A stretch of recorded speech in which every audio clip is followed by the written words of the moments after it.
ಮತ್ತೆ ಸ್ವಾಗತ. ಸಿದ್ದರಾಮಯ್ಯಗೆ DK Shivakumar bouncer ಯಾವ ರೀತಿ?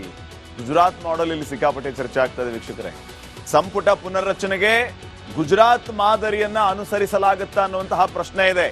ಸಿದ್ದರಾಮಯ್ಯ ಅವರಿಗೆ ಈ ಮೂಲಕ ಡಿಸಿಎಂ ಡಿಕೆ ಶಿವಕುಮಾರ್ ಅವರು ಚಮಕ್ ಕೊಟ್ರ ಅಂತ ಗುಜರಾತ್ ಮಾದರಿ ಸಂಪುಟ ಪುನರ್ರಚನೆಗೆ ಪಟ್ಟು ಹಿಡಿದಿದ್ದಾರೆ. ಏನದು ಗುಜರಾತ್ ಮಾಡೆಲ್? ಸಂಪುಟ ಈಗಾಗಲೇ ನಾವು ಬೇರೆ ಬೇರೆ ವಿಚಾರಗಳಲ್ಲಿ ಗುಜರಾತ್ ಮಾಡೆಲ್ ಅನ್ನ ಕೇಳಿದ್ದೇವೆ. ಕ್ಯಾಬಿನೆಟ್ ನಲ್ಲೂ ಗುಜರಾತ್ ಮಾಡೆಲ್ ಏನು ಅನ್ನುವಂಥ ಪ್ರಶ್ನೆ ನಿಮಗೆ ಮೂಡ್ತಾ ಇರಬಹುದು. ನೋಡಿ, ಗುಜರಾತ್ ಸಿಎಂ ಭೂಪೇಂದ್ರ ಪಟೇಲ್ ಏನಿದ್ದಾರೆ ಅವರು ಅಚ್ಚರಿಯ ನಿರ್ಧಾರವನ್ನ ತಗೊಂಡ್ರು. ಎಲ್ಲಾ ಸಚಿವರಿಂದ ರಾಜೀನಾಮೆಯನ್ನ ಪಡೆದಿದ್ರು. ಎಲ್ಲ 16 ಸಚಿವರು ಹೋಲ್ ಅಂಡ್ ಸೋಲ್ ಆಗಿ ರಾಜೀನಾಮೆಯನ್ನ ಪಡೆದಿದ್ರು. ರಾಜೀನಾಮೆ ಕೊಟ್ಟುಬಿಟ್ರು, ಇಸ್ಕೊಂಡ್ರು ರಾಜೀನಾಮೆಯನ್ನು. ಸಂಪುಟ ವಿಸ್ತರಣೆಯ ಸಂದರ್ಭದಲ್ಲಿ 19 ಶಾಸಕರಿಗೆ ಸಚಿವ ಸ್ಥಾನವನ್ನ ಕೊಡಲಾಯಿತು. ಸಿಟ್ಟಿಂಗ್ ಮಿನಿಸ್ಟರ್ಗಳೇನಿದ್ರಲ್ಲ ಅವರೆಲ್ಲರಿಂದ ರಾಜೀನಾಮೆಯನ್ನ ತಗೊಂಡು ಎಲ್ಲ ಹೊಸಬರಿಗೆ ಅವಕಾಶ ಕೊಡುವಂತ ಕೆಲಸ ಆಯ್ತು. 16 ಜನರ ಪೈಕಿ 6 ಮಂದಿಯನ್ನಷ್ಟೇ ಸಂಪುಟದಲ್ಲಿ ಉಳಿಸಿಕೊಂಡ್ರು. 2027 ವಿಧಾನಸಭೆ ಚುನಾವಣೆಯನ್ನ ಗಮನದಲ್ಲಿ ಇಟ್ಕೊಂಡು ಈ ತೀರ್ಮಾನವನ್ನ ಮಾಡಿದ್ರು. ಗುಜರಾತ್ನಲ್ಲಿ 2 ದಶಕಗಳಿಂದ ಅಧಿಕಾರದಲ್ಲಿರುವಂತದ್ದು ಇದೇ ಬಿಜೆಪಿ. ಚುನಾವಣೆ ಹತ್ತಿರ ಬರ್ತಾ ಇದ್ದಂತೆ ಏನ್ ಮಾಡ್ಬಿಟ್ರು ಅಂತಂದ್ರೆ 16 ಸಚಿವರ ರಾಜೀನಾಮೆಯನ್ನ ತಗೊಂಡ್ಬಿಟ್ರು. ಅದರಲ್ಲಿ ಒಂದು 5-6 ಜನ ಸಚಿವರನ್ನ ಉಳಿಸ್ಕೊಂಡು ಉಳಿದ ಎಲ್ಲರನ್ನೂ ತೆಗೆದುಹಾಕಿ ಹೊಸಬರಿಗೆ ಅವಕಾಶ ಕೊಟ್ಟರು. ಸೊ ಇಂಥ ಪ್ರಯೋಗ ಮಾಡಿ ಇಲ್ಲಿಯೂ ಕೂಡ ವರ್ಕೌಟ್ ಮಾಡ್ತಾರ ಅನ್ನೋದು ಪ್ರಶ್ನೆ. ಜೊತೆಗೆ ಇಂಥ ಪ್ರಯೋಗವನ್ನ ಮಾಡಿ ಮೋದಿ ಸೇನೆಯಲ್ಲಿ ಗೆಲ್ಲುತ್ತಾ ಬಂದಿರೋದು. ಅದೇ ಮಾದರಿಯನ್ನ ಅನುಸರಿಸುವಂತೆ ಡಿಕೆ ಶಿವಕುಮಾರ್ ಬಣ ಪಟ್ಟು ಹಿಡಿದಿದೆ. ಇವ್ರ ಪ್ರಕಾರ ಅಥವಾ ಈ ಮಾಡೆಲ್ ಅನ್ನ ಅನುಸರಿಸಿದ್ರೆ ಈಗಿರುವಂತ ಎಲ್ಲಾ ಸಚಿವರು ಹೋಲ್ ಅಂಡ್ ಸೋಲ್ ಆಗಿ ರಾಜೀನಾಮೆ ಕೊಟ್ಟು ಬಿಡ್ಬೇಕು, ಹೊಸಬರಿಗೆ ಅವಕಾಶ ಕೊಡಬೇಕು.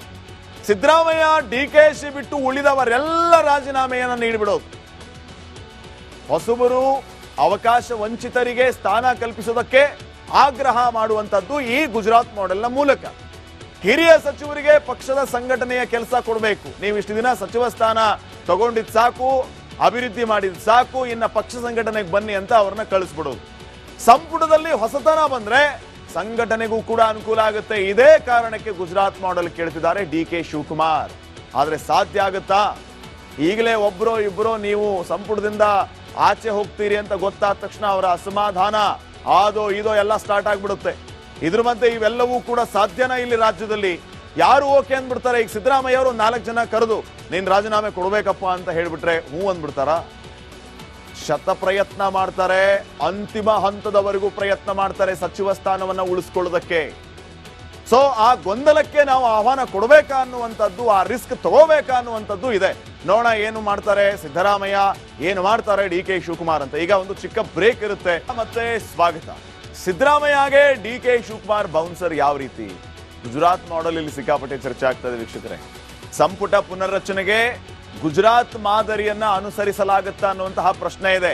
ಸಿದ್ದರಾಮಯ್ಯ ಅವರಿಗೆ ಈ ಮೂಲಕ ಡಿಸಿಎಂ ಡಿಕೆ ಶಿವಕುಮಾರ್ ಅವರು ಚಮಕ್ ಕೊಟ್ರ ಅಂತ ಗುಜರಾತ್ ಮಾದರಿ ಸಂಪುಟ ಪುನರ್ರಚನೆಗೆ ಪಟ್ಟು ಹಿಡಿದಿದ್ದಾರೆ. ಏನದು ಗುಜರಾತ್ ಮಾಡೆಲ್? ಸಂಪುಟ ಈಗಾಗಲೇ ನಾವು ಬೇರೆ ಬೇರೆ ವಿಚಾರಗಳಲ್ಲಿ ಗುಜರಾತ್ ಮಾಡೆಲ್ ಅನ್ನ ಕೇಳಿದ್ದೇವೆ.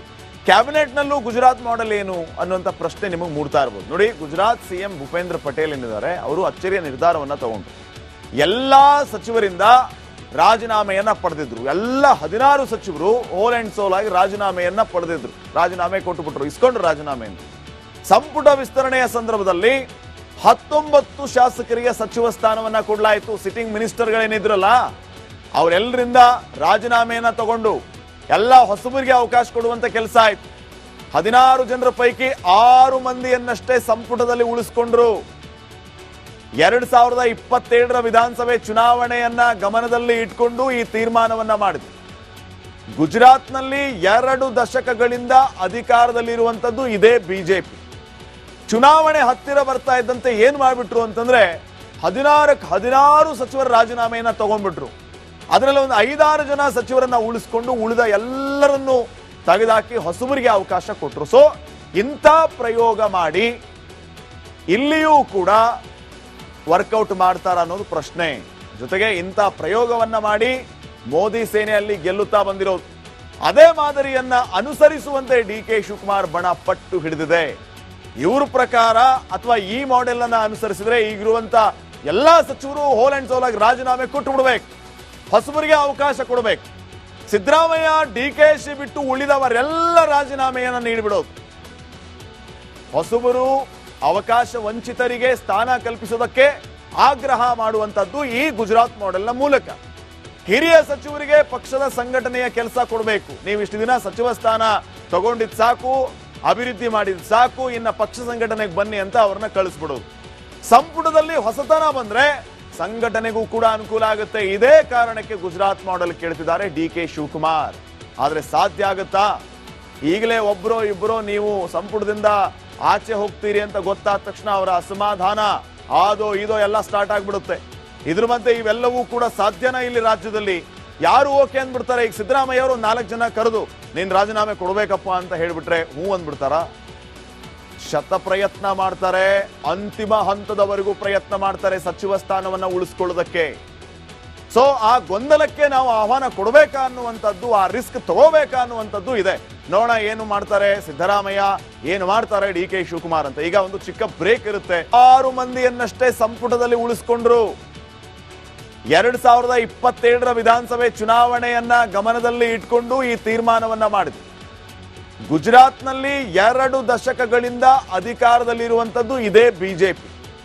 ಚುನಾವಣೆ ಹತ್ತಿರ ಬರ್ತಾ ಇದ್ದಂತೆ ಏನ್ ಮಾಡ್ಬಿಟ್ರು ಅಂತಂದ್ರೆ 16 ಸಚಿವರ ರಾಜೀನಾಮೆಯನ್ನ ತಗೊಂಡ್ಬಿಟ್ರು. ಅದರಲ್ಲಿ ಒಂದು 5-6 ಜನ ಸಚಿವರನ್ನ ಉಳಿಸ್ಕೊಂಡು ಉಳಿದ ಎಲ್ಲರನ್ನು ತೆಗೆದುಹಾಕಿ ಹೊಸಬರಿಗೆ ಅವಕಾಶ ಕೊಟ್ಟರು. ಸೊ ಇಂಥ ಪ್ರಯೋಗ ಮಾಡಿ ಇಲ್ಲಿಯೂ ಕೂಡ ವರ್ಕೌಟ್ ಮಾಡ್ತಾರ ಅನ್ನೋದು ಪ್ರಶ್ನೆ. ಜೊತೆಗೆ ಇಂಥ ಪ್ರಯೋಗವನ್ನ ಮಾಡಿ ಮೋದಿ ಸೇನೆಯಲ್ಲಿ ಗೆಲ್ಲುತ್ತಾ ಬಂದಿರೋದು. ಅದೇ ಮಾದರಿಯನ್ನ ಅನುಸರಿಸುವಂತೆ ಡಿ ಕೆ ಶಿವಕುಮಾರ್ ಬಣ ಪಟ್ಟು ಹಿಡಿದಿದೆ. ಇವ್ರ ಪ್ರಕಾರ ಅಥವಾ ಈ ಮಾಡೆಲ್ ಅನ್ನ ಅನುಸರಿಸಿದ್ರೆ ಈಗಿರುವಂತ ಎಲ್ಲಾ ಸಚಿವರು ಹೋಲ್ ಅಂಡ್ ಸೋಲ್ ಆಗಿ ರಾಜೀನಾಮೆ ಕೊಟ್ಟು ಬಿಡಬೇಕು, ಹೊಸಬರಿಗೆ ಅವಕಾಶ ಕೊಡಬೇಕು. ಸಿದ್ದರಾಮಯ್ಯ ಡಿಕೆಶಿ ಬಿಟ್ಟು ಉಳಿದವರೆಲ್ಲ ರಾಜೀನಾಮೆಯನ್ನ ನೀಡಿಬಿಡೋದು. ಹೊಸಬರು ಅವಕಾಶ ವಂಚಿತರಿಗೆ ಸ್ಥಾನ ಕಲ್ಪಿಸೋದಕ್ಕೆ ಆಗ್ರಹ ಮಾಡುವಂತದ್ದು ಈ ಗುಜರಾತ್ ಮಾಡೆಲ್ನ ಮೂಲಕ. ಹಿರಿಯ ಸಚಿವರಿಗೆ ಪಕ್ಷದ ಸಂಘಟನೆಯ ಕೆಲಸ ಕೊಡಬೇಕು. ನೀವು ಇಷ್ಟು ದಿನ ಸಚಿವ ಸ್ಥಾನ ತಗೊಂಡಿದ್ ಸಾಕು, ಅಭಿವೃದ್ಧಿ ಮಾಡಿದ್ ಸಾಕು, ಇನ್ನ ಪಕ್ಷ ಸಂಘಟನೆಗೆ ಬನ್ನಿ ಅಂತ ಅವ್ರನ್ನ ಕಳಿಸ್ಬಿಡೋದು. ಸಂಪುಟದಲ್ಲಿ ಹೊಸತನ ಬಂದ್ರೆ ಸಂಘಟನೆಗೂ ಕೂಡ ಅನುಕೂಲ ಆಗುತ್ತೆ. ಇದೇ ಕಾರಣಕ್ಕೆ ಗುಜರಾತ್ ಮಾಡೆಲ್ ಕೇಳ್ತಿದ್ದಾರೆ ಡಿ ಕೆ ಶಿವಕುಮಾರ್. ಆದ್ರೆ ಸಾಧ್ಯ ಆಗುತ್ತಾ? ಈಗಲೇ ಒಬ್ರೋ ಇಬ್ಬರೋ ನೀವು ಸಂಪುಟದಿಂದ ಆಚೆ ಹೋಗ್ತೀರಿ ಅಂತ ಗೊತ್ತಾದ ತಕ್ಷಣ ಅವರ ಅಸಮಾಧಾನ ಆದೋ ಇದೋ ಎಲ್ಲ ಸ್ಟಾರ್ಟ್ ಆಗ್ಬಿಡುತ್ತೆ. ಇದ್ರ ಮಧ್ಯೆ ಇವೆಲ್ಲವೂ ಕೂಡ ಸಾಧ್ಯನಾ ಇಲ್ಲಿ ರಾಜ್ಯದಲ್ಲಿ? ಯಾರು ಓಕೆ ಅಂದ್ಬಿಡ್ತಾರೆ? ಈಗ ಸಿದ್ದರಾಮಯ್ಯ ಅವರು 4 ಜನ ಕರೆದು ನೀನ್ ರಾಜೀನಾಮೆ ಕೊಡ್ಬೇಕಪ್ಪ ಅಂತ ಹೇಳ್ಬಿಟ್ರೆ ಹೂ ಅಂದ್ಬಿಡ್ತಾರ? ಶತ ಪ್ರಯತ್ನ ಮಾಡ್ತಾರೆ, ಅಂತಿಮ ಹಂತದವರೆಗೂ ಪ್ರಯತ್ನ ಮಾಡ್ತಾರೆ ಸಚಿವ ಸ್ಥಾನವನ್ನ ಉಳಿಸ್ಕೊಳ್ಳೋದಕ್ಕೆ. ಸೊ ಆ ಗೊಂದಲಕ್ಕೆ ನಾವು ಆಹ್ವಾನ ಕೊಡಬೇಕಾ ಅನ್ನುವಂಥದ್ದು, ಆ ರಿಸ್ಕ್ ತಗೋಬೇಕಾ ಅನ್ನುವಂಥದ್ದು ಇದೆ. ನೋಡೋಣ ಏನು ಮಾಡ್ತಾರೆ ಸಿದ್ದರಾಮಯ್ಯ, ಏನು ಮಾಡ್ತಾರೆ ಡಿ ಕೆ ಶಿವಕುಮಾರ್ ಅಂತ. ಈಗ ಒಂದು ಚಿಕ್ಕ ಬ್ರೇಕ್ ಇರುತ್ತೆ.